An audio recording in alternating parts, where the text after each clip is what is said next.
ઈડીના deputy director ચિંતન રઘુવંશીને સીબીઆઈએ 20 લાખ રૂપિયાની લાંચ કેસમાં રંગે હાથે ઝડપી પાડ્યા છે। સીબીઆઈએ ઈડીના એક ઉચ્ચ અધિકારીની ધરપકડ કરી। ધરપકડ શું કામ કરી? કારણ કે ઈડીના આ અધિકારી 20 લાખ રૂપિયાની લાંચ લેતા પકડાયા અને આ જે છે ઓડિશાના ઈડીના અધિકારી છે। તો આના વિશે હું તમારી સાથે વાત કરીશ। મારું નામ રાજેશ શાહ છે અને તમે જોઈ રહ્યા છો ગુજરાતના સૌથી મોટા ડિજિટલ પ્લેટફોર્મ ખબર છે.com। કેન્દ્ર સરકારની એજન્સી એન્ફોર્સમેન્ટ ડિરેક્ટોરેટ એટલે ઈડીનું નામ પડે એટલે ભલભલાના છક્કા છૂટી જાય, કારણ કે ઈડી ભ્રષ્ટાચાર છે કે કૌભાંડો છે કે એમાં મોટા પાયે તપાસ કરતી હોય અને ભલભલા ચમરબંધીઓને પકડતી હોય। પરંતુ એક એવો કિસ્સો સામે આવ્યો છે, એ ચોંકાવનારો પણ છે અને આશ્ચર્ય પમાડે એવો પણ છે કે એક ઈડીના ઉચ્ચ લેવલે બેઠેલો માણસ પણ લાંચની માંગણી કરી શકે।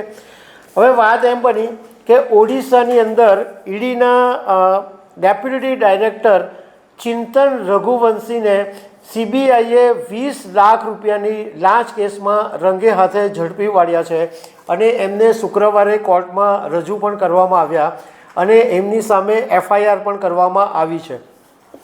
કોર્ટમાં સુનાવણી થઈ, પરંતુ કોર્ટે હવે સુનાવણી 4 જૂનના દિવસે કરવાનું કીધું છે।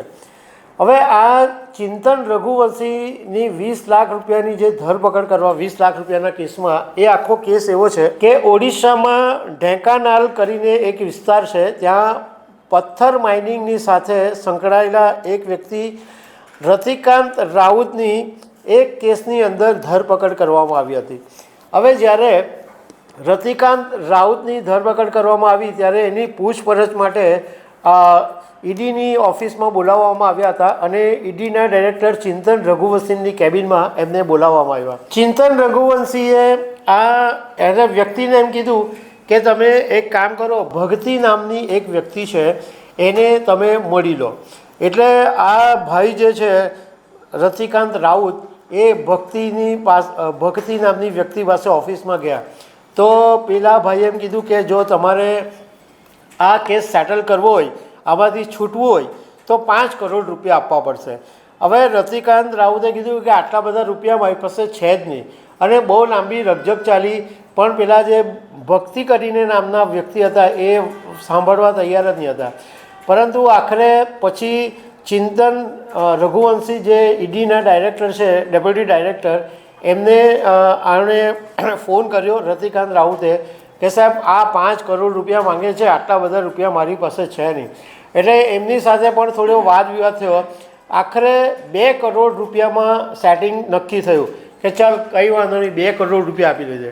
હવે આ 2 કરોડ રૂપિયા પેટે જે 20 લાખ રૂપિયાનો હપ્તો આપવાનો હતો એ હપ્તો આપવાનું નક્કી થયું હતું, પરંતુ એ પહેલાં સીબીઆઈ પાસે આ માહિતી પહોંચી ગઈ। સીબીઆઈએ રંગે હાથે એમને પકડી લીધા અને સીબીઆઈએ પહેલેથી આખી ઝાડ ગોઠવેલી જ હતી અને આ ઝાડની અંદર ઈડીના ડેપ્યુટી ડાયરેક્ટર ઝડપાઈ ગયા। કદાચ ઈડીના ડેપ્યુટી ડાયરેક્ટરને વધારે પડતો આત્મવિશ્વાસ હશે કે મને કોણ પકડશે, પણ એમને પણ ધરપકડ કરી લેવામાં આવી છે।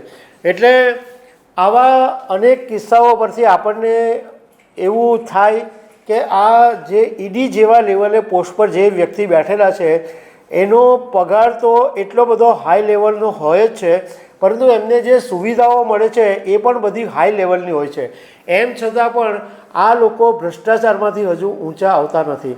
તો દર્શક મિત્રો, આવી અનેક વાતો સાથે અમે તમને મળતા રહીશું। Thank you very much.